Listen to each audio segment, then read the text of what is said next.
કેમ ઉદાસ થઈને બેઠી છે? મને છે ને હવે તમારી મમ્મી જોડે હવે નહીં ફાવે યાર. તો શું કરશો? અરે એમને મારું કંઈ ગમતું જ નહીં. કંઈ કામ કરું ને એ બી એમને ના ગમે.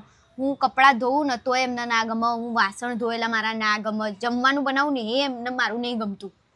દરેક કામ એમને કોઈ મારું નહીં ગમતું. એટલે આ પ્રથા વર્ષોથી ચાલતી આવે છે, સાસુ વહુને બને નહીં, પણ બનાવવું પડશે ભાઈ. આપણે ખોટું લગાડીને શું કરશો? અરે હું તો ખોટું લગાડતી જ નહીં, પણ એમને જ ના ફાવતું હોય મારા જોડે તો શું કરશો? નહીં રહું તું? એમને એવું છે કે એમને જે પ્રોબ્લેમો પડી એ મને પડવી જોઈએ, વહુને પડવી જોઈએ, પણ એ ના પડે. અરે એવું ના હોય યાર, એ જૂની વિચારસરણી હોય એમની. તારે સેટ થવું પડે એમના જોડે. કેમ નહીં સમજતી? એમને મારા જોડે સેટ થવું પડે.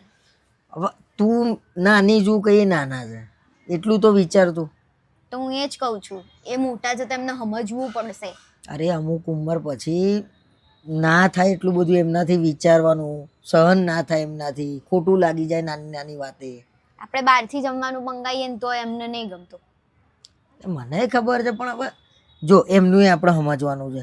એ એમની જિંદગીમાં એમને બધું ગરીબી જોઈ હોય, બધું સમજણ પડે છે. હું શું કહું છું, મને સમજણ પડે છે. હું ક્યાં ના પાડું છું? હું તો કશું બોલતી એ નહીં.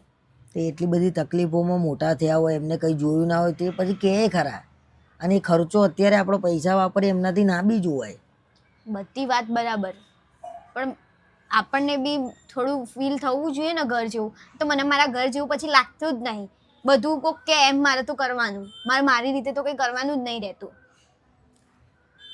જો તું 25 વર્ષની તારી મમ્મી જોડે થઈ, 25 વર્ષનું હવે અહીંયા થવાનું તારા મોટું. પણ મારી મમ્મી મને આવું તો નથી જ કરતી. તો કેવું કરતી હતી? મારી મમ્મી મને બોલતી હતી બી ખરા, હું બી સામે બોલતી હતી, તો એને ખોટું નતું લાગતું. તો અહીંયા તમે બોલો જ છો ને, એ બોલે તું સામે બોલ. પણ એમને તો ખોટું લાગી જાય છે ને. પણ ખોટું લાગે, તને નહીં લાગતું? અત્યારે તને ખોટું નહીં લાગ્યું? તો લાગે જ ને. તો પછી એમ નહીં લાગે. આ રીતે તો કઈ રીતે રહેવા છે કે? તમને ખબર, મને નહીં ખબર. ના ચાલે ને, પણ આ રીતે મને શું ખબર? તારે રહેવાનું છે. મને તો એમ છે કે આખી જિંદગી જશે કેમ નહીં. આ રીતે જ જશે, પણ એમાં સહન કરવું પડશે થોડું ઘણું. કશું એવું ના, બધાને બીજા બધાને છે, સાસુ તો બધાને સારા જ છે. અરે બધું એવું જ લાગતું હોય, બધાને એવું થતું હોય. ના પણ તમે એમને થોડું ઘણું કહો. શું કહું? મારે કોઈને કહેવાય નહીં, હું વચ્ચે ફસાયો છું. ના તને મારથી કહેવાય, ના એમને મારથી કહેવાય. તો તમે મને કહી શકો છો, એમને નહીં કહી શકતા એમ? તારી આગળ કહેવાનું મારે?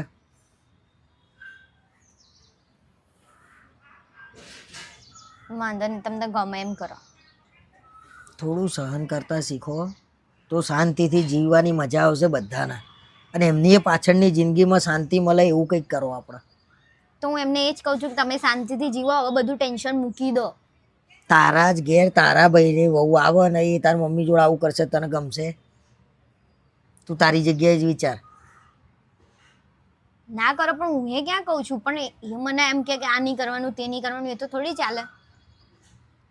મેં શું ના કર્યું? ઘરનું બધું જ કામ કરું છું, બધું જ વ્યવહાર તહેવાર બધા જ સંભાળું છું.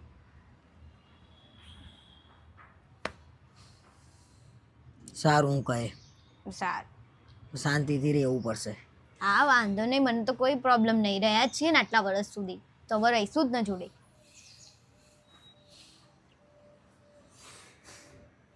તમે ટેન્શન ના લઈ તો આપણે બે લડી લઈશું એટલે જોડે રહી લઈશું એમ.